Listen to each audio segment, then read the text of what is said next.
Bagaimana seseorang dapat mengatasi burnout yang dialaminya? Tentu ini memerlukan perenungan sekaligus tindakan. Perenungan karena memang ada beberapa penyebab burnout. Selain kelelahan secara fisik, tekanan secara mental, sistem yang diikutinya membuat tidak leluasa, tetapi juga karena hati dari orang yang mengalami burnout tidak fokus pada kebenaran Allah, tidak hidup di dalam kasih karunia yang Allah anugerahkan di dalam Kristus, bahkan lebih berpusat pada diri, sehingga kalaupun ada rutinitas, tekanan, dan situasi yang membuat jenuh, bosan, dan kesal, orang-orang seperti itu melarikan diri dari persoalan dan tidak menghadapi dengan penuh keberanian. Itulah sebabnya perlu adanya konseling atau percakapan pribadi dengan orang yang sedang mengalami burnout. Kalau tidak diselesaikan dengan segera, akan dapat menimbulkan persoalan yang lebih serius. Nah, kalau sudah ditemukan inti permasalahannya, maka dapat dicarikan solusinya. Solusi yang pertama ialah hidup di dalam kasih karunia demi kasih karunia Allah. Ada kesadaran bahwa hidup ini bernilai, berharga, dan bermakna, karena Tuhan Allah yang memberikan hidup dan kehidupan itu. Penanaman pemikiran mengenai hal ini perlu terus-menerus diberikan kepada orang yang sedang mengalami burnout. Yang kedua, memberikan kesadaran kepada setiap orang bahwa memang di dalam perjalanan hidup manusia selalu hadir suatu rutinitas. Tetapi rutinitas bukan yang menjadi persoalan. Yang menjadi persoalan ialah bagaimana menggunakan rutinitas dengan kreatif dan produktif, sehingga tidak tertekan.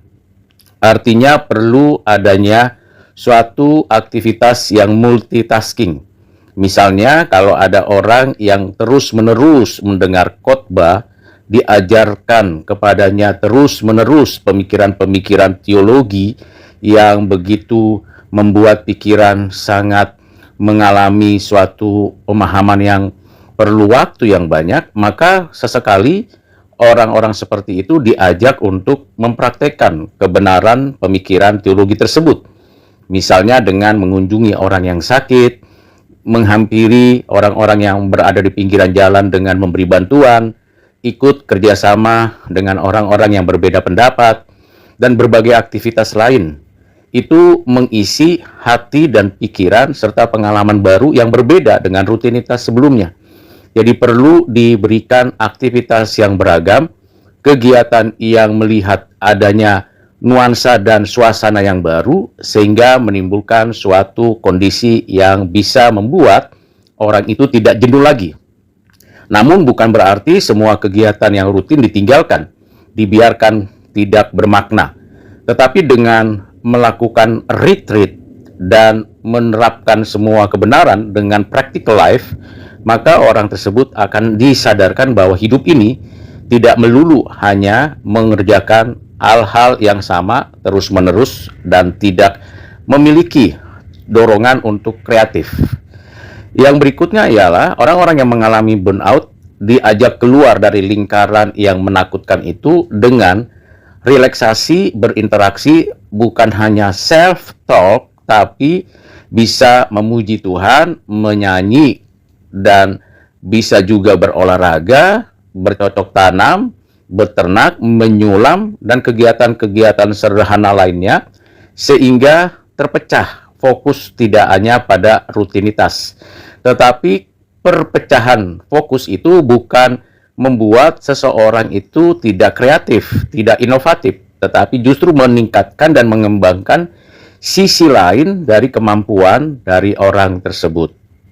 Yang terakhir ialah tetap hidup di dalam tuntunan Roh Kudus, membaca firman, beribadah kepada Tuhan, dan terus-menerus berjuang mengerjakan hal-hal yang konstruktif bagi hidupnya, membangun relasi dengan banyak orang dengan beragam keadaan dan situasi, sehingga tahu bahwa hidup ini tidak hanya berhadapan dengan apa yang dilakukan dan dikerjakan, dan tidak hanya berhadapan dengan orang-orang tertentu saja, tetapi hidup ini kompleks dan hidup ini perlu warna dan perlu keragaman yang menarik hati. Dengan demikian, ini merupakan langkah-langkah awal dari pemulihan, pencegahan seseorang menghadapi burnout di dalam setiap aktivitas kehidupannya.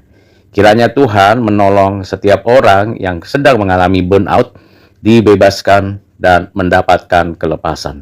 Tuhan Yesus memberkati. Amin.